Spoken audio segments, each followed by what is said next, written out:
Hello guys, welcome to all of you. Let us see what is the maximum power transfer theorem.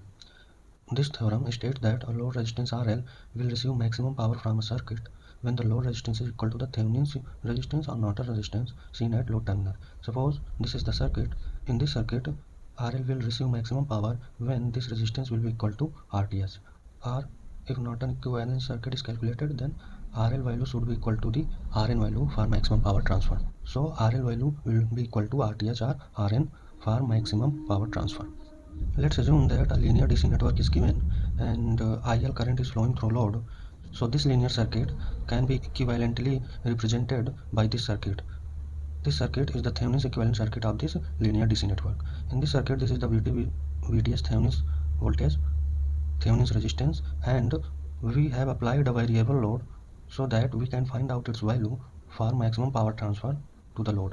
We can write as power absorbed by the load, that is PL equal to I square into RL. IL value can be found out by VTH upon RTH plus RL. So we have put the value of IL here, VTH upon RTH plus RL.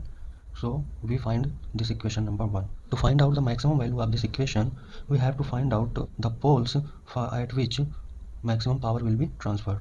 For this, we find out dPL upon dRL, as RL value is variable, so we differentiate power PL with respect to RL and find out the poles at which maximum power will be transferred.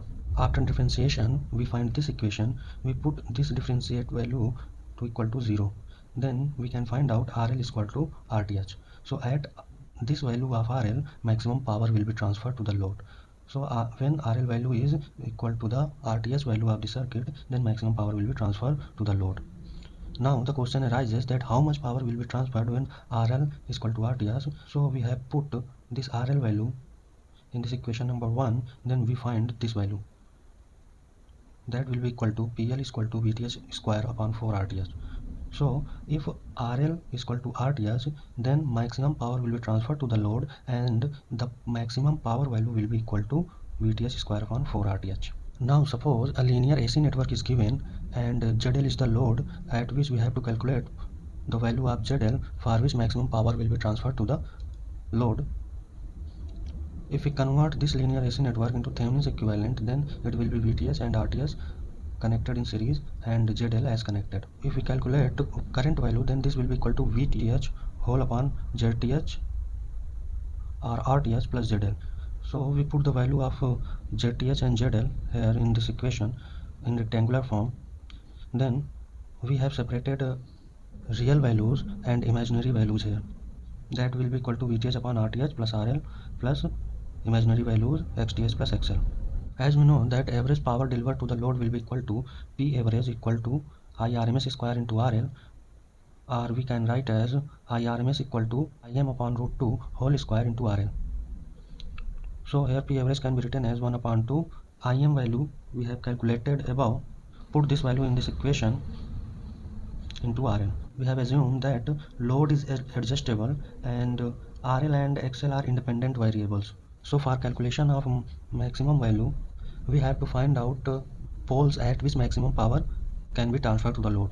So for that, as we know that XL is a independent variable, so we will partially differentiate power P with respect to the XL and find out at which XL will transfer to maximum value to the load. So we calculate del P by del X. After calculation, we find out XL is equal to minus XTS. Assume it equation number 1. RL is also an independent variable, so we differentiate average power with respect to RL and we find this equation. After calculating it equal to 0, we find RL is equal to under root RTH square plus XTH plus XL whole square. Assume it equation number 2. By considering equation 1 and equation 2, if we put XL is equal to minus XTH in this equation, then we find RL is equal to RTH. So for maximum power transfer, RL should be equal to RTH of this circuit. So maximum power will be transferred if our reactance part of the load XL is equal to the minus XTH of the circuit and RL is equal to RTH of the circuit. If load impedance is equal to the conjugate of Thevenin's impedance, then maximum power will be transferred to the load. As we have seen that if ZL is equal to ZTH star, then maximum power will be transferred to the load. Let us see how much power will be transferred when ZL is equal to ZTH star. Then here we can see that maximum average power is 1 by 2 Im square into RL. Here we put XL is equal to minus XTH and RL is equal to RTH here in this equation, then we can find out P average is equal to, as we know that this is the condition of maximum power transfer, so maximum average power will be equal to 1 by 2 mod of VTH square into RL whole upon RTH plus RL to whole square. As XL is equal to minus XTH, then this term will be cancelled. So maximum average power will be equal to VTH square whole upon at RTH. Here VTH value is taken as maximum value of this VTH. So VTH maximum value whole square upon 8 RTH. If we are considering RMS value of VTH, then it will be equal to, maximum power will be equal to VTH square whole upon 4 RTH. So we need to remember whether VTH M value is given or VTH RMS value is given in the question. According to that, we have to use these formulas. Up to now, we have assumed that load impedance ZL is variable, means RL and XL both are variables in our circuit.